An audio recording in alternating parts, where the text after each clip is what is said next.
तो hello class eighth, कैसे हैं आप सब। तो यार आज की इस वीडियो में हम पढ़ेंगे क्लास एट्थ सामाजिक एवं राजनीतिक विज्ञान का चैप्टर नंबर 2 और चैप्टर का नाम है धर्मनिरपेक्षता की समझ।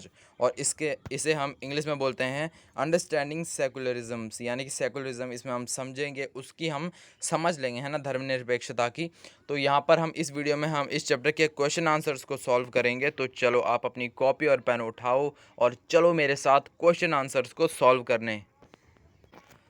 तो यहाँ पर देखो, पाठ के अंदर सबसे पहला प्रश्न आपके पास आता है, अपने आस पड़ोस में प्रचलित धार्मिक क्रियाकलापों की सूची बनाइए। है ना, जो आपके आस पड़ोस में होते हैं उनकी आपको सूची बनानी है, जो धार्मिक क्रियाकलाप होते हैं। ठीक है, वैसे तो क्रियाकलाप कई तरह के होते हैं, लेकिन जो धार्मिक होते हैं, है ना, आप विभिन्न प्रकार की प्रार्थनाओं, विभिन्न देवताओं की पूजा, विभिन्न पवित्र स्थानों, विभिन्न प्रकार के धार्मिक, यहाँ पर आप धार्मिक लिखें, यहाँ पर धार्मिक संगीत और गायन आदि को देख सकते हैं। क्या क्या इससे धार्मिक क्रियाकलापों की स्वतंत्रता का पता चलता है? तो यहाँ पर आप देखिए, क्या इनसे ये पता चलता है धार्मिक क्रियाकलापों की स्वतंत्रता? तो अब हम यहाँ पर देखें, धर्म हम जैसे कि देखते हैं, पहले हिंदू धर्म हम देखते हैं। तो इसमें आपने देखे होंगे धार्मिक क्रियाकलाप क्या होते हैं, भजन होते हैं, संगीत होता है, प्रार्थना होती है और पूजा कीर्तन होते हैं। ये सभी हिंदुओं के धर्म में होते हैं, है ना। ये क्या होते हैं, धार्मिक, जो क्या बोलते हैं ना, धार्मिक क्रियाकलाप हो सकते हैं, आप इन्हें कह सकते हैं एक तरह से। उसके बाद हम मुस्लिम में देखते हैं, तो मुस्लिम में आपको पता होगा नमाज पढ़ते हैं, जो मोमडन्स होते हैं वो नमाज पढ़ते हैं। उसके बाद और देखते हैं हम यहाँ पर सिख में आप क्या लिखेंगे, प्रभात फेरी, है ना, शबद कीर्तन और दरबार, यहाँ पर आप लिखेंगे अरदास और नगर कीर्तन, ये सभी इसमें आ जाते हैं ना, सिख के धर्म में आ जाते हैं। उसके बाद ईसाई धर्म में हम देखते हैं, तो इसमें क्या करते हैं, ये प्रार्थना करते हैं। ठीक है, ईसाई जो होते हैं वो प्रार्थना करते हैं। तो इनके ये क्या है, ये सारे धार्मिक क्रियाकलाप है। जैसे हिंदुओं के ये क्रियाकलाप है, मुस्लिम के ये क्रियाकलाप है, सिख के और ईसाई के ये हैं। तो उसके बाद हम देखते हैं यहाँ पर, हाँ, इससे धार्मिक क्रियाकलापों की स्वतंत्रता का पता चलता है। तो यहाँ पे आप समझ सकते हैं धार्मिक क्रियाकलापों की स्वतंत्रता का पता कैसे चलता है, क्योंकि हर एक धर्म अपने तरह से, यानी कि अपने धर्म में जो भी क्रियाकलाप होते हैं उन सबको करने के लिए वो स्वतंत्र है ना। तो इससे उनकी स्वतंत्रता का पता चलता है। उसके बाद हम दूसरा प्रश्न देखते हैं। यहाँ पर दूसरा प्रश्न है, अगर किसी धर्म के लोग यह कहते हैं कि उनका धर्म नवजात शिशुओं को मारने की छूट देता है ना। अब ध्यान से सुनो, अगर कोई धर्म ये कहता है कि उनका धर्म जो नवजात शिशु, यानी कि जो अभी पैदा हुआ है ना, वो नवजात शिशु जिसकी कोई जात नहीं है अभी, है ना, वो होता है नवजात शिशु, उसको मारने की छूट देता है, तो क्या सरकार किसी तरह का दखल देगी या नहीं? ठीक है, अपने उत्तर के समर्थन में कारण बताइए। तो उत्तर होगा आपका इसका हाँ, सरकार इस प्रकार की स्थिति में हस्तक्षेप करेगी, क्योंकि अब देखो, यानी कि यहाँ पर पूछा गया, अगर कोई धर्म ये कहता है कि उसके धर्म में नवजात शिशु को मारने की छूट होती है, तो सरकार उसे इस चीज़ की छूट नहीं देगी, उसमें सरकार दखल देगी। अब वो क्यों देगी? तो यहाँ पर देखो, कानूनों के अनुसार किसी भी कारण से की गई हत्या एक अपराध है ना, चाहे कोई भी कारण हो, अगर हत्या हुई है तो वो भी एक अपराध होता है, ठीक है, कानून में।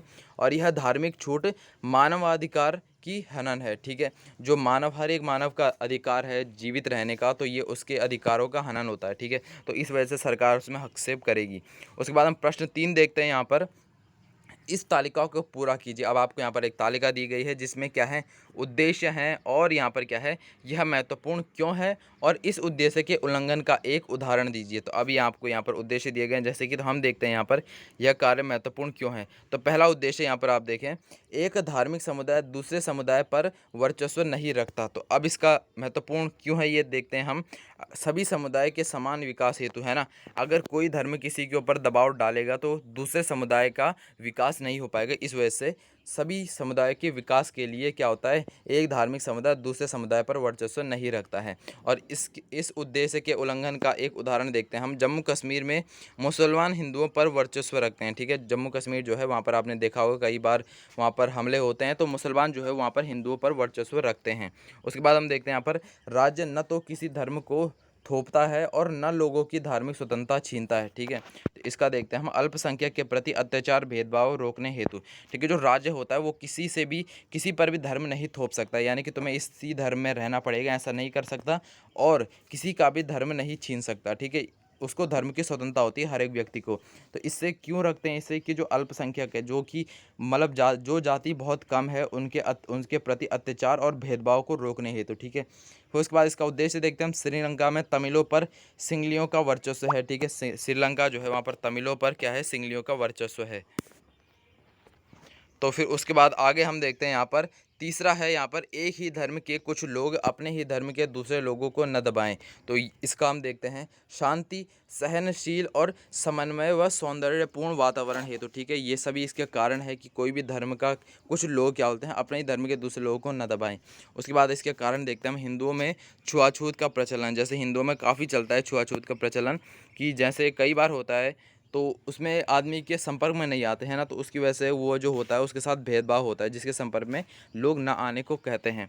उसके बाद हम आगे देखते हैं, प्रश्न 4 है यहाँ पर, अपने स्कूल की छुट्टियों के वार्षिक कैलेंडर को देखिए, है ना, जो आपकी छुट्टियों का वार्षिक कैलेंडर है उसमें से कितनी छुट्टियाँ विभिन्न धर्मों से संबंधित है, ठीक है, इससे क्या संकेत मिलता है। तो अब आप यहाँ पर देखें, आपने देखा होगा कई छुट्टियां जो है वो धार्मिक त्योहारों के कारण होती है। तो यहाँ पर हम देखते हैं मुसलमानों से संबंधित, जैसे कि ईद उल जुहा होता है, मुहर्रम होता है, मिलाद उल नबी होता है, ठीक है, और ईद उल फितर होता है। ये सभी क्या होते हैं, धार्मिक, यानी कि ये क्या है, किसी धर्म से जुड़े हुए क्या है, त्यौहार है। तो इनके कारण हमारे जो क्या है, स्कूल का जो वार्षिक कैलेंडर है उसमें हमें छुट्टी प्राप्त की जाती है।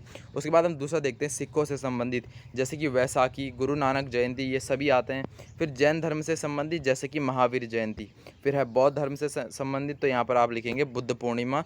और फिर है हिंदू धर्म से संबंधित, तो इसमें तो आपको इतने त्यौहार मिलेंगे कि देखो, आप यहाँ पर देखो, लोहड़ी हो गया, मकर संक्रांति, बसंत पंचमी, रविदास जयंती, महाशिवरात्रि, होली, रामनवमी, रक्षाबंधन, जन्माष्टमी, दशहरा, वाल्मीकि जयंती, दीपावली, गोवर्धन पूजा, भैया दूज, गुड फ्राइडे और क्रिसमस डे, ये सभी आ जाते हैं, ठीक है। नहीं, यहाँ पर आप देखिए क्रिसमस डे, तभी तो मैंने लगाई यहाँ पर कैसा आ गया, तो ईसाई धर्म से संबंधित है ये, कौन, गुड फ्राइडे और क्रिसमस डे।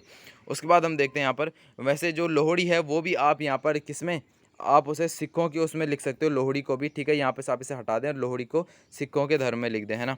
उसके बाद हम देखते हैं यहाँ पर संकेत है, यहाँ पर, ठीक है, भारत में अनेक धर्मों के लोग रहते हैं, ठीक है, आप जानते हैं भारत में अनेक धर्मों के लोग रहते हैं। और यहाँ पर इससे संकेत क्या पता चलता है, ठीक है, ये जो आपने त्यौहार देखे तो इससे ये पता चलता है कि भारत में अनेक धर्मों के लोग रहते हैं।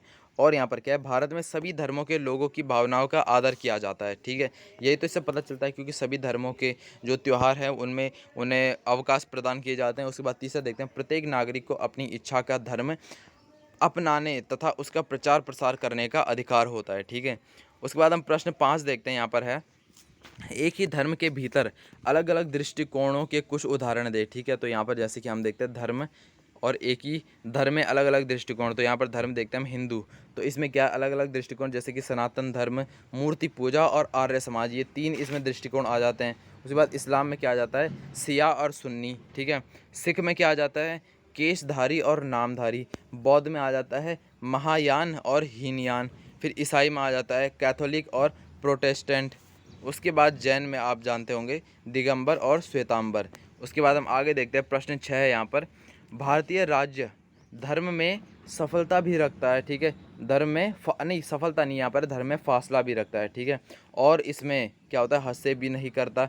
यह उलझाने वाला विचार लग रहा है ना, भारतीय राज्य क्या करता है, धर्म से फासला भी रखता है और इसमें हस्तक्षेप भी नहीं करता, यह उलझाने वाला विचार लग सकता है। इस पर कक्षा में एक बार फिर चर्चा कीजिए। चर्चा के लिए इस अध्याय में दिए गए उदाहरणों के अलावा आप अपनी जानकारी के अन्य उदाहरणों का भी सहारा ले सकते हैं। तो इसका आप उत्तर ही आप कक्षा में अपने मित्रों के साथ चर्चा कर सकते हैं यहाँ पर। उसके बाद इसका उत्तर देख लेते हैं हम यहाँ पर पहले, भारतीय राज्य का धर्म में फासला, तो यहाँ पर है, भारतीय राज्य किसी एक धर्म को समर्थन नहीं देता, ठीक है, भारतीय राज्य जो है वो भी किसी भी एक धर्म को समर्थन नहीं देता, वो सभी को क्या करता है, समानता का अधिकार देता है। फिर उसके बाद यहाँ पर, भारत में कचहरी, थाने, सरकारी विद्यालय और दफ्तर जैसे संस्कारी नहीं है, यहाँ पर है, सरकारी संस्थानों में किसी खास धर्म को प्रोत्साहन देने या उसका प्रदर्शन करने की छूट नहीं है, है ना। जैसे कि भारत जो में कचहरी, थाने, सरकारी विद्यालय, इन सब जैसे कि दफ्तरों में, इन जगहों में ऐसा नहीं है कि किसी एक धर्म को यहाँ पर बढ़ावा दिया जाए, है ना, और दूसरों को नज़रअंदाज किया जाए, ऐसा कुछ नहीं है भारत में। उसके बाद भारतीय राज्य का धर्म में हस्तक्षेप, तो उसके बाद हस्तक्षेप क्या है यहाँ पर, तो इसे हम देख लेते हैं।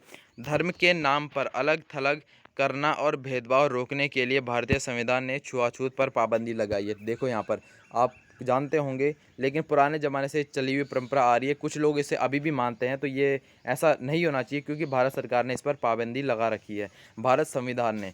उसके बाद हम देखते हैं, माँ बाप की संतति में बराबर हिस्से के अधिकार का सम्मान करने के लिए राज्यों को समुदाय के धर्म पर आधारित निजी कानूनों में भी हस्तक्षेप कर सकता है, ठीक है। जैसे कि इसी आपने पढ़ा, इसमें भी कानून हस्तक्षेप कर सकता है सरकार, राज्य सरकार, भारतीय सरकार।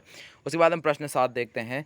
7 में दिया गया यह पोस्टर शांति के महत्व को रेखांकित करता है। आपने किताब में देखा होगा पोस्टर, वहाँ पर आप क्वेश्चन में देखें दिया होगा आपको। इस पोस्टर में कहा गया है शांति कभी ना खत्म होने वाली प्रक्रिया है, ठीक है। यह हमारी आपसी भिन्नताओं और साझा हितों को नज़रअंदाज करके नहीं चल सकती।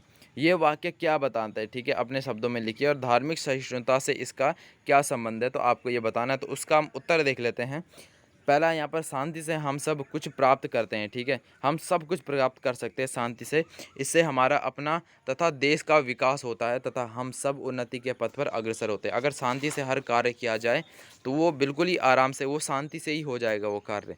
तो यहाँ पर हम देखते हैं शांति उसी समय स्थापित की जा सकती है जब सभी धर्मों के बीच सहिष्णुता होती है और सब मिलजुल कर रहते हैं, ठीक है।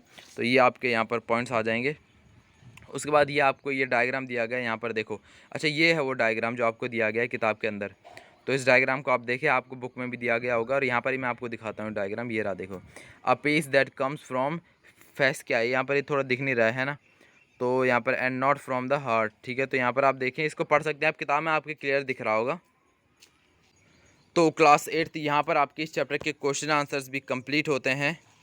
और आप अगर क्लास 8 अदर सब्जेक्ट के या फिर एसएसटी के ही और चैप्टर्स की वीडियोस देखना चाहते हैं तो वो आप मॉडर्न मास्टर जी के चैनल पर देख सकते हैं, या फिर आप चैनल उस पार्ट का नाम लिख के और उसके पीछे बाय मॉडर्न मास्टर जी करके भी सर्च कर सकते हैं। तो तब तक के लिए पढ़ते रहें और मॉडर्न मास्टर जी का नाम भी रोशन करें।